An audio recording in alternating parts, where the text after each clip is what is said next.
New figures from FASD Ireland reveal that 57% of children referred in the first 3 months of this year showed evidence of prenatal alcohol exposure, highlighting serious concerns about undiagnosed fetal alcohol spectrum disorder and the urgent need for improved awareness, diagnosis and support services across Ireland. And joining me to shed more light on this is the CEO of FASD Ireland, who of course are headquartered here in Ennis, Tristan Casson-Rennie. Good morning to you, sir. Morning, Alan. Thanks very much for coming in. So can you highlight some more of these new figures for our listeners and the concerns around FASD in this country? What's the latest data showing? Well, it's really no surprise if you look at the history of where the figures have come from. We always knew that the numbers of babies being born, conceived, I should say, but then being born after COVID had increased. Let's say that it was a better pastime than watching repeats on TV. So the numbers of babies increased for the first time in 12 years during COVID. And also, of course, the volume of alcohol being consumed at home increased exponentially. People were having to buy alcohol from supermarkets, but bring it home and drink it at home. So there was no real regulation around the size of the measure or how much to drink, or even calling time, say at 11 o'clock at night. So we always saw that this might happen. And actually for us, we have been monitoring the figures, and since January this year, we have been blown away by the numbers of people contacting us about their children who have either started school in primary or are about to start school in primary, and they're noticing significant gaps in their levels of achievement compared to their peers. Yeah, I mean, 57%, even reading it out of my introductions, is an alarmingly high percentage, particularly just for the first 3 months of this year. How concerning is that? And I mean, what does it mean for you guys? As you say, you're fielding more calls. Are you kind of snowed under? Are you physically able to get to all the people who need your help or advice and support?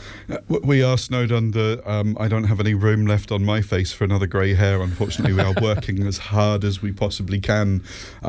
We have applied this year to the HSE for additional funding for positions, and we've been able to demonstrate the need for that.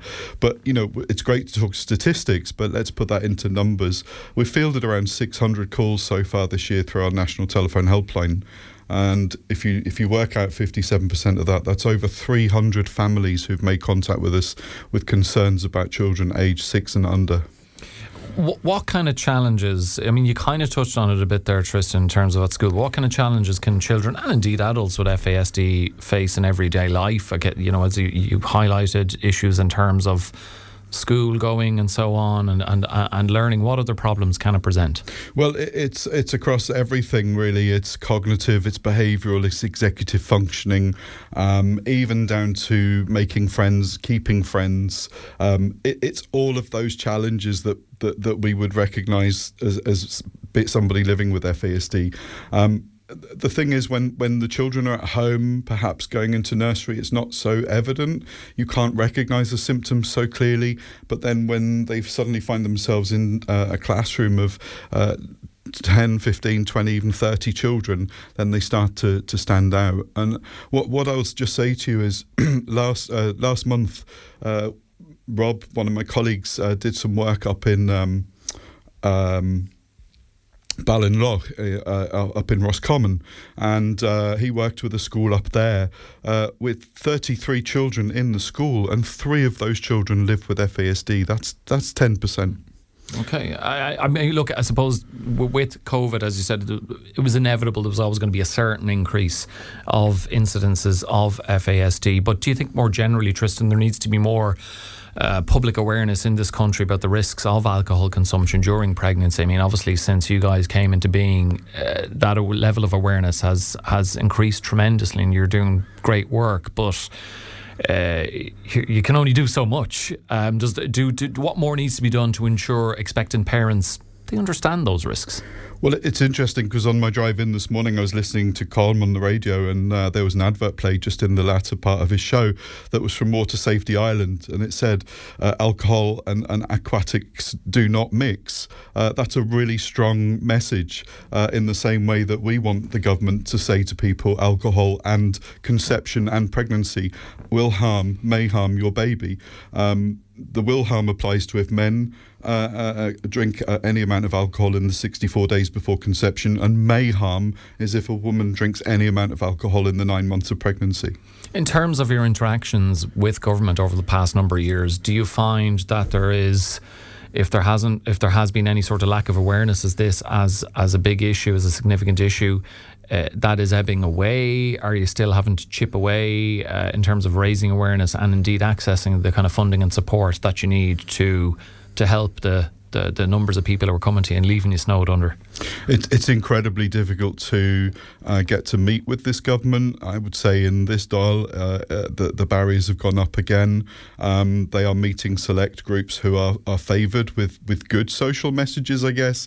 Our social message isn't so good because we're telling the country that there is a harm out there that they need to be aware of. So you would think there would be good cachet for a government that addresses an issue like that, though. From a negative scenario comes support, and then comes the good press.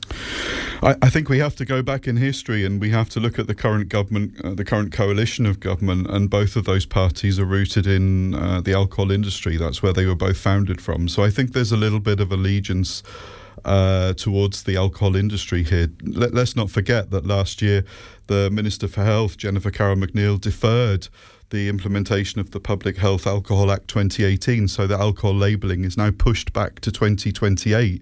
That essentially, those 2 years, means another 12,000 babies are likely to be born in Ireland with FASD, which is irreversible lifelong brain damage. So I was going to ask you what actions you'd like to see from government in terms of awareness campaigns, diagnosis and long-term support for people living with FASD, but it just sounds like you would like them to be more welcoming, for the door to be more open for you to be able to access all of that. Absolutely. I continually get emails saying, we're sorry, the Minister's diary is completely full. And then I'll look on social media and see a meeting has been set up with another group on spec just because of a press release. I have no idea what the government's aversion is to recognising FASD. What I will say is, and there's always a good side and a negative side. On the good side, we do have a number of deputies who are really flying the flag heavily for us, and we hope that their voices will eventually get heard. Okay, well, you're making sure your own voices are heard as much as possible, because last year saw the inaugural FASD Ireland annual conference, went well enough that it's returning this year and expanding. It is. It's over 2 days this year. It's the 14th and 15th of May at Hotel Woodstock. It's nearly like a festival at this stage. It does. Yeah. So it's a Hotel Woodstock. Tickets are available now through our website. We've got some brilliant guests coming to speak. Our keynote is coming all the way from Seattle in the USA. Dr. Julian Davies is the global paediatrician. Well, he's the best paediatrician in the world. He's been working in an FASD clinic for the last 23 years. There is no better man to come and talk. But the theme of this year's conference is FASD and justice. So we will be exploring a lot about the judicial system and how there are a significant number of people living with FASD who fall into the judicial system.